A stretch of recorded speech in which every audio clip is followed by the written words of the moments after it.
I now want to introduce Nick Flynn to everybody and to welcome Nick as our special guest this evening.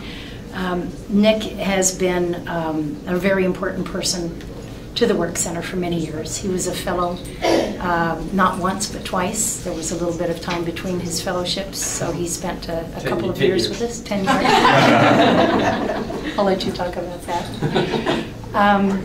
Nick wrote a memorably titled memoir of his father called Another Bullshit Night in Suck City, which recently, which was highly acclaimed as a memoir, and recently, after a long effort, as I understand it from Nick, made into a movie called Being Flynn, starring Robert De Niro and others, including a cameo appearance of Nick and others.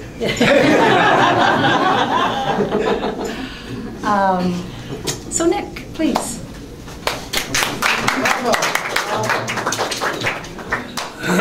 Hi everybody. Hi.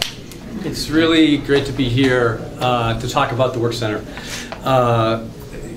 I've been told that I should probably talk about just my experience being when I was a young writer and getting this fellowship and what it meant to me.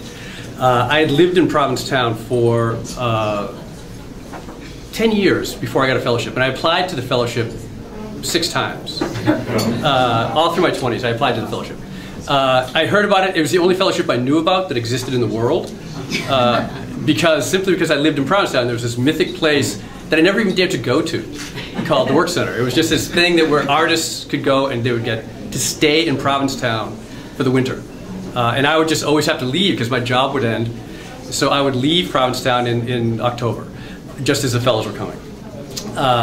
And so I applied. Every year I got an application and I applied. And just the idea that, mostly I applied because I read the list of who the judges were that were reading your work. And there was people like Stanley Kunitz, like Gail Mazur, like Carolyn Forche. And just the idea that these real poets would read your work meant an incredible amount to me.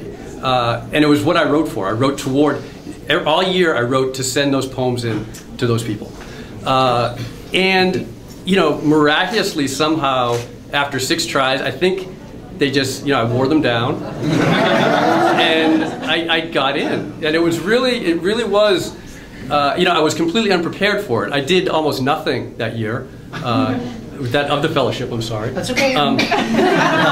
Except, face the unbelievable dread of what it meant to actually be a writer, and actually to have 16 hours a day, if you slept 8 hours, to face your work. So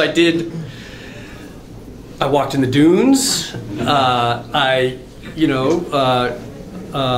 made deep and lasting friendships. I participated in the potluck culture, since Margaret didn't say they do give you a stipend every month, but it's only enough to eat rice and beans.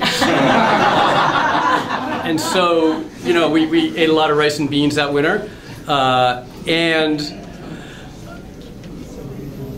somehow at the end, I think I had one poem to show for it at the end of it. Really, it was really sort of this wildly, and I wrote every day. Every day I went and I sort of sat there and tried to do what I thought was writing. And it was hard, and it was terrifying, and it somehow completely transformed me. That time, just the time and the space, and to be around these peers. I ended up moving to New York after that, to Brooklyn, and living with people who I had met during the fellowship, who were artists, visual artists. Suddenly I had a whole community of visual artists that were friends that sort of informed my, the rest of my life. One of the main things I do with my writing now is collaborate with other arts, filmmakers, artists, dancers, and I think it really came as a result of being at the Work Center. And there's one thing I want to say just about it.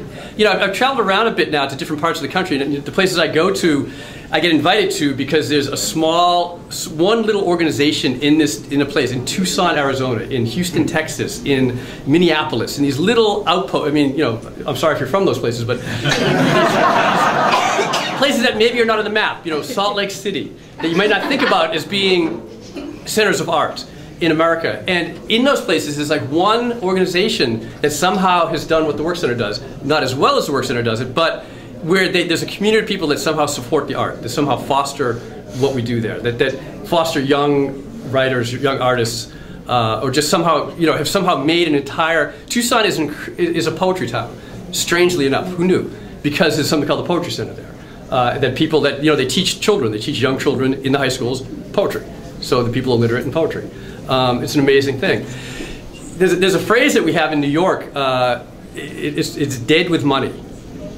And that refers to a place like Soho, where at once it was a place where it was a thriving artist community. And now you go there, you walk around, and it's a place we just mutter to ourselves, this is dead with money. Because there's no young blood that can move into there and create art. It's not a place where young people can go. And that's what the culture needs. The culture needs this constant infusion of young artists, young creative, young businessmen, young anyone. Any young to support the young to come in and to create a life. And certain places now in our culture are getting, that's impossible. In these really sort of, important parts of our country are impossible. The Work Center, when it was 68, was it? 68. It was, I think of Stanley and, and the Walkers and, that they had this idea, and the whole idea was so simple. It was just that you needed to, and as far as I understand, the idea was that we needed to keep having young people coming into this community in order to sort of keep replenishing the source of art. I do it now. I go and teach every spring down in Houston, Texas. The main reason I do that is because I get to be around young poets now, and I get to hear what they're reading. I get to talk to them about it, and it keeps the culture going. It keeps the art of poetry alive. So those things, and I think it has kept. Provincetown is still a very special place. It's a very special place. I think one of the main reasons it's special is because of the Work Center. It really is. It has fostered. You walk down the street, and several people you see there on each block have some connection to the Work Center. Somehow been through there, have done a workshop there, if it's a summer workshop, or had a residency, or somehow had an affair with someone who had a residency. Which is so important. Sorry.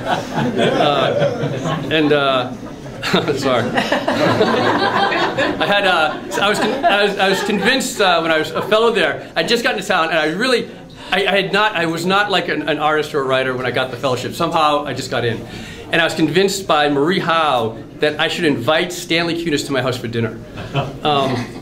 Stanley was, I don't know how old, maybe 90 at that point. I'm not sure. And she said, he was in the jury, he liked your work, you should invite him to dinner. So I was like, okay. So I invited Stanley Kunis to dinner. And Stanley came, I had no idea, I wasn't the type of person that made dinner for people. So I had no silverware, I had no plates, I had nothing. And so I invite Stanley to dinner, I go out and I got a cake or something, and I got fish, I knew how to cook fish, so I got some fish. And then I set the table, and Stanley somehow came over. And I lit candles for some reason, and there was like candles on the table with food on it. And Stanley walks in, and he goes, "Oh, you're getting awfully romantic." And then he proceeded to talk to me about what it meant to be a poet for the next 3 hours, and what it meant to be a poet at the Work Center for the next 3 hours, or to be a poet in the world. But his idea of being a poet went back to Sophocles. It went back in time and history to the beginning, the very beginning of poetry. And this was part of a long tradition, and we were part of a tribe, and that now we were entering into this tribe together. And the table was shaking. The table was coming toward me as he spoke. He was 90 years old, and I was like 30. And it was like I couldn't. My eyes just wide. I kept trying to distract him because I was so overwhelmed.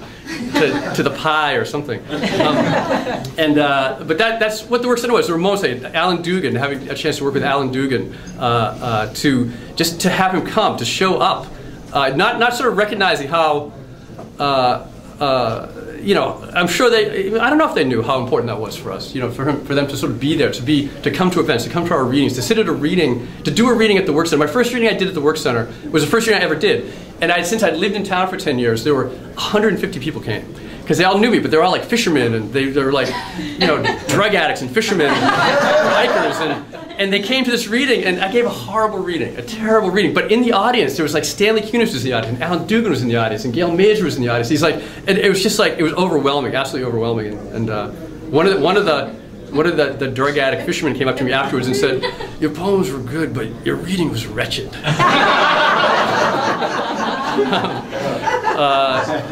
And it was true, and I thought that was the most honest thing that someone said that night.